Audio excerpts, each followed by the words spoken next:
আসসালামু আলাইকুম সবাইকে। আজকে নিয়ে চলে আসলাম গ্যাসের চুলায় কিভাবে পারফেক্ট স্পঞ্জ কেক তৈরি করে নিতে হয় সেই রেসিপি শেয়ার করতে। আর আজকে আমি একটি রেড ভেলভেট কেক তৈরি করেছি। আর আমি মাত্র একটি ডিম দিয়ে এই রেড ভেলভেট স্পঞ্জ কেকটি তৈরি করে নিয়েছি। কতটা পারফেক্ট এবং স্পঞ্জি হয়েছে তা নিশ্চয়ই দেখে বুঝতে পারছেন।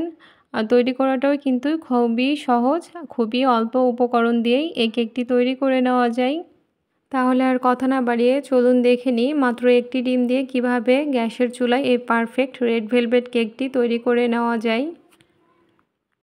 কেক তৈরির জন্য প্রথমে শুকনো উপকরণগুলো চেলে নিব। তার জন্য প্রথমে একটি চালনির উপর নিয়ে নিচ্ছি 1/4 কাপ পরিমাণে ময়দা। কেক তৈরির জন্য ময়দাটাই ব্যবহার করতে হবে। আর দিয়েছি হাফ টেবিল চামচ গুঁড়া দুধ, দিয়েছি হাফ টেবিল চামচ কর্নফ্লাওয়ার, হাফ টেবিল চামচ কোকো পাউডার, হাফ চা চামচ দিয়েছি বেকিং পাউডার, আর দিয়েছি হাফ চা চামচের অর্ধেকটা পরিমাণে বেকিং সোডা, দিয়েছি হাফ টেবিল চামচ পরিমাণে কফি পাউডার। এখানে আমি কফি পাউডারটা একদম স্মুথ পাউডার নিয়েছি, সেজন্য আমি এভাবেই চেলে নিচ্ছি। তবে আপনারা যদি বড় দানার কফি পাউডারটা নিয়ে থাকেন তাহলে সেক্ষেত্রে ওটাকে একটু গুলিয়ে বা ব্লেন্ড করে নিতে হবে। এখন এই সবগুলো উপকরণকে খুব ভালোভাবে চেলে নিয়েছি। চেলে নিয়ে এখন এই শুকনো উপকরণগুলোকে একটি সাইডে রেখে দিব। আর তৈরি করে নিব এখন বাটার মিল্ক। তার জন্য একটি বাটির মধ্যে নিয়ে নিয়েছি 2 টেবিল চামচ পরিমাণে গরুর দুধ। এটি রুম টেম্পারেচারে আছে। আর এর মধ্যে দিয়েছি হাফ চা চামচ পরিমাণে ভিনেগার।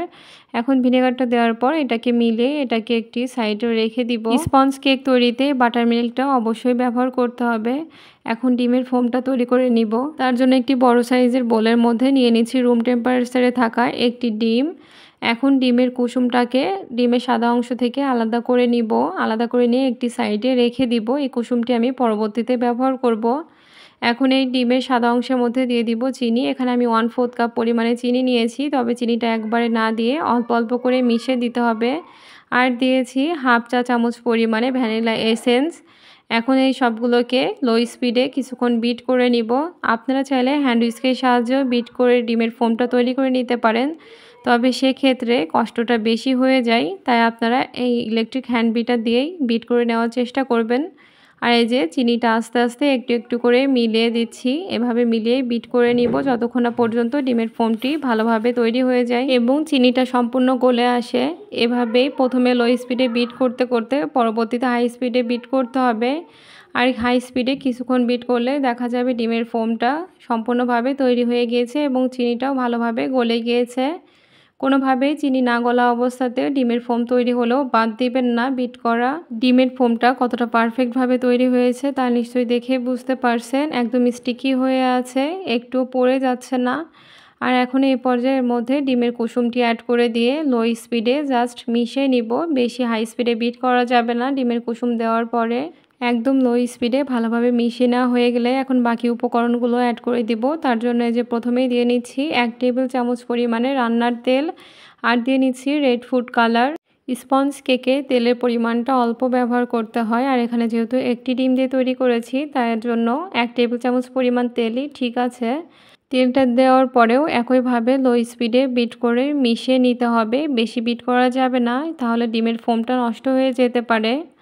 এখন এই যে ভালোভাবে মিশিয়ে নেওয়া হয়ে গেলে এর মধ্যে শুকনো উপকরণ অ্যাড করে দিই। সম্পূর্ণ শুকনো উপকরণ একবারে দেওয়া যাবে না, অর্ধেকটা পরিমাণে দিয়ে আস্তে আস্তে মিশিয়ে নিতে হবে খুবই আলতোভাবে। আর এই মেশানোর কাজটি অবশ্যই ধীরে ধীরে করে নিতে হবে। আর যে কোনো এক সাইড থেকে ডিমের ফোমটি মিশিয়ে নিতে হবে, এতে করে ডিমের ফোমটা নষ্ট হবে না এবং কেকটি পারফেক্টভাবে স্পঞ্জ বা ফুলে উঠবে। অর্ধেকটা পরিমাণে মিশিয়ে নেওয়া হয়ে গেলে এখন বাকি অর্ধেকটা শুকনো উপকরণ দিয়ে দিব। আর দিয়ে দিব সেই বাটার মিল্ক আগে থেকে তৈরি করে রাখা। দিয়ে এখন এগুলোকেও আলতোভাবে মিশিয়ে নিতে হবে।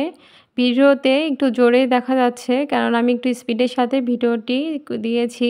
তবে আপনারা এই ভিডিও দেখে এত জোরে জোরে মেশাতে যাবেন না, একদম আলতোভাবে মিশিয়ে নিতে হবে যাতে ডিমের ফোমটা কোনোভাবে নষ্ট না হয়। আর এখানে আপনারা চাইলে হ্যান্ড উইস্কের সাহায্যে মিশিয়ে নিতে পারেন। আমি ইলেকট্রিক বিটের যে বিটারের কাঁটাটি আছে সেটা দিয়ে মিশিয়ে নিয়েছি। মেশানোর পরে রেড ফুড কালার আমি আরও সামান্য পরিমাণে দিয়ে দিয়েছি, কেননা কালারটা আমার কাছে একটু ফ্যাকাশে মনে হচ্ছিল।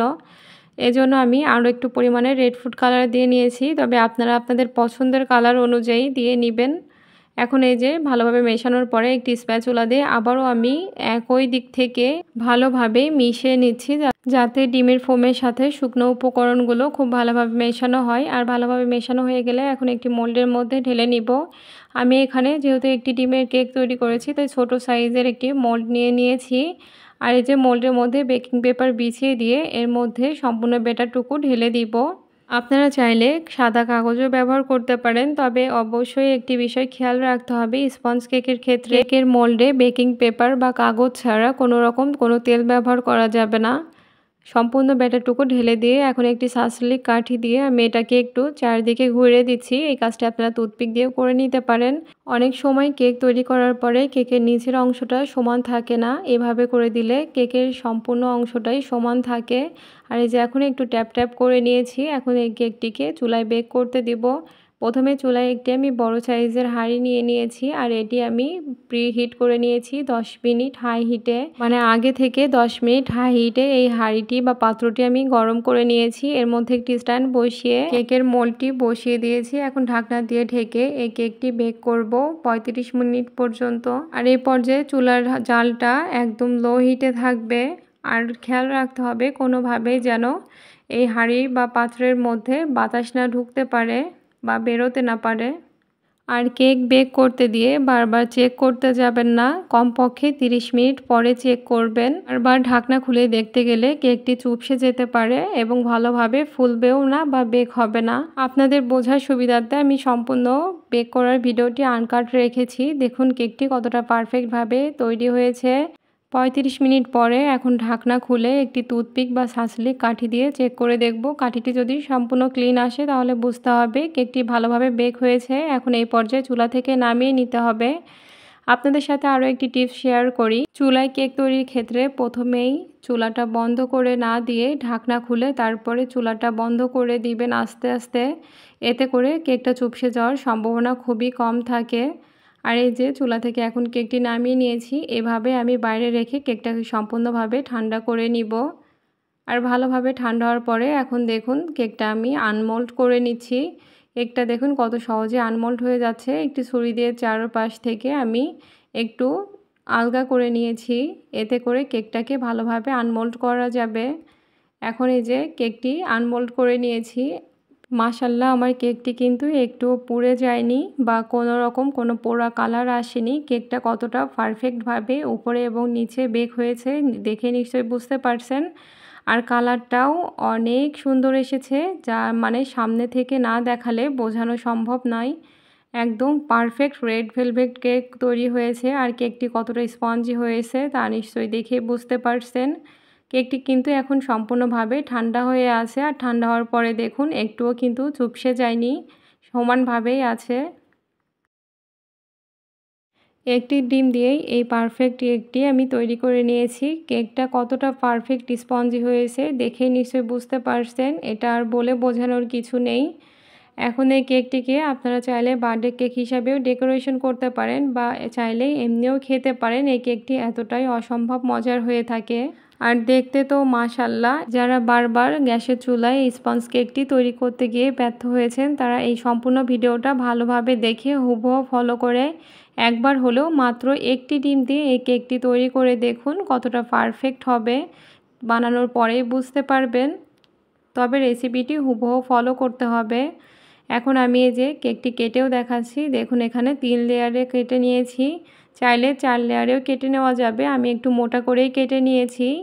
কেকটি কতটা পারফেক্ট হয়েছে, ভেতরেও কিন্তু কোনো কাঁচা নেই, একদম স্পঞ্জি হয়েছে। এমনকি ভাঁজ করলেও ভেঙে যাচ্ছে না। কতটা পারফেক্ট হয়েছে দেখেই বুঝতে পারছেন। আর এই যে কথা বলতে বলতে আমার পারফেক্ট স্পঞ্জ কেকটি তৈরি হয়ে গিয়েছে। এই রেসিপিটি হুবহু ফলো করে আপনিও চাইলে পারবেন আপনার পরিবারের জন্য ভালোবাসার এই লাল কেকটি বিশেষ কোনো দিনে তৈরি করে তাদেরকে একদম সারপ্রাইজড করে দিতে।